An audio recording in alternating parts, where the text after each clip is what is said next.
அரசின் கெடுபிடிகள் இயற்கை விவசாயம் செய்ய இயலாத நிலையில் உள்ளோம் என சட்டமன்ற மதிப்பீட்டு குழுவிடம் விவசாயி வேதனை. சிவகங்கை மாவட்ட ஆட்சியர் அலுவலக வளாகத்தில் சட்டமன்ற மதிப்பீட்டு குழுவினர்கள் மற்றும் விவசாயிகள் கலந்தாலோசனை கூட்டம் நடைபெற்றது. இதில் குழு தலைவர் காந்திராஜன், மாவட்ட ஆட்சியர் பொற்கோடி, செல்லூர் ராஜு உள்ளிட்ட சட்டமன்ற உறுப்பினர்கள் கலந்து கொண்டனர். அப்போது பேசிய விவசாயிகள், முல்லை பெரியார் கால்வாய் திட்டத்தின் மூலம் சிவகங்கை மாவட்டத்திற்கு உரிய தண்ணீர் வருவது இல்லை எனவும், விவசாய பணிக்கான இலவச மின் இணைப்பு பெறுவதற்கு 10 ஆண்டுகள் காத்திருந்தும் மின் இணைப்பு கிடைக்காமல் தங்களது இளமை காலத்தை தொலைத்து விட்டதாகவும், இயற்கை விவசாயம் செய்திட கரம்பை, வண்டல் மண்களை எடுக்க வருவாய்த்துறை மற்றும் கனிமவளத்துறையினர் கடுமையான கெடுபிடிகளை கடைபிடிப்பதாக குற்றம் சாட்டினர். எனவே தொலைவில் உள்ள கண்மாய்களில் மண் எடுக்க அனுமதி தருவதாகவும், தங்கள் கிராமத்தில் உள்ள கண்மாய் மண்ணை எடுக்க அனுமதி தர வேண்டும் என வேண்டுகோள் விடுத்தார்.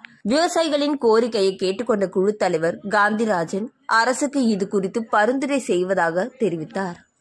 3 ஊருக்கு அங்கிருக்கக்கூடிய கம்மா அரசால் வெட்டப்படாத கம்மா என்று மன்னல சொல்றாங்க. ஏன் அதுல கீழே ஒரு குறிப்பு கொடுத்திருக்காங்க.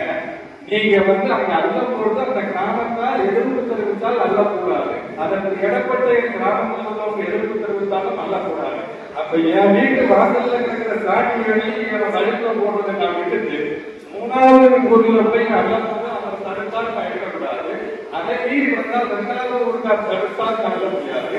1வது இருக்கக்கூடிய ஊருக்கார் தடுத்தால் நம்ம அள்ள முடியாதுன்னா நாங்க இயற்கையான விவசாயம் செய்வதற்கு சாத்தியக்கூறுகள் மிகவும் கம்மியாக இருப்பதை நீங்க உணர்வீர்கள். அதனால 84க்கு முன்னாடி இந்த விவசாயிகள் விவசாயம் செய்துட்டு ஏழைய காலங்களில் எங்களுடைய வண்டிகளை அள்ளி கொண்டிருந்தார். மண்டல் தவறு மண்டல நாங்க போட்டு எங்களுடைய இந்த மலட்டுத்தன்மையாக இருக்கிற பூச்சி மருந்து அடிக்கிற இந்த விவசாய நிலங்களை நாட்டப்படுத்த விவசாயத்தை ஊக்கப்படுத்துவதற்கு அந்த கடுமையாக கனிம வளத்துறைக்கு இதை எடுத்து எளிமையாக நாங்கள் அணுகணும் சொன்னா இந்த விவசாயங்கள் இன்னமும் அதிகமாக இந்த இயற்கை விவசாயம் வளர்ப்பதற்கான ஒரு சாத்தியக்குழு இருக்கிறது உங்களுக்கு நல்லா தெரியும்.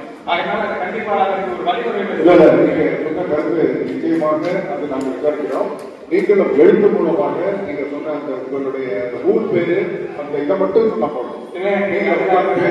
வானிலை பஞ்சாயத்துல சாமியார் பஞ்சாயத்து நான் 3 தடவை பேர் அனுப்பியிருக்கேன். அதனால இந்த விவசாயிகள்ல யாரோ ஒருத்தர் பயிற்சிக்கு தவறு நல்லா நம்ம அனுப்புறாங்க. நாங்கள் தவறான முறையில் நம்ம தடா பொடா குண்டா போன்ற கடுமையான சட்டங்களை இந்த விவசாயிகள் மேல நீங்க திணிக்கலாம். அதே நேரத்தில் உண்மையான ஒரு விவசாயிகளை அள்ளிக்கொண்டு போய் போடுவதற்காக யாரோ ஒருத்தர் செய்யும் தவறுனால நான் கண்டிக்கப்படக்கூடாது என்பதுதான் 1000 குற்றவாளிகள் ஒரு நிலவாறு கண்டிக்கக்கூடாது என்பது இங்க இருக்கக்கூடிய ஏழைய அரசு ஊழியர்களும் அரசு அதிகாரிகள் எல்லாருக்கும் இதற்கு ஒரு நல்ல ஒரு முடிவு நீங்க கொண்டு வந்தீங்கன்னா ஏழை வளர்ச்சி என்பதனால் தமிழ்நாடு ஆண்டு எங்களுடைய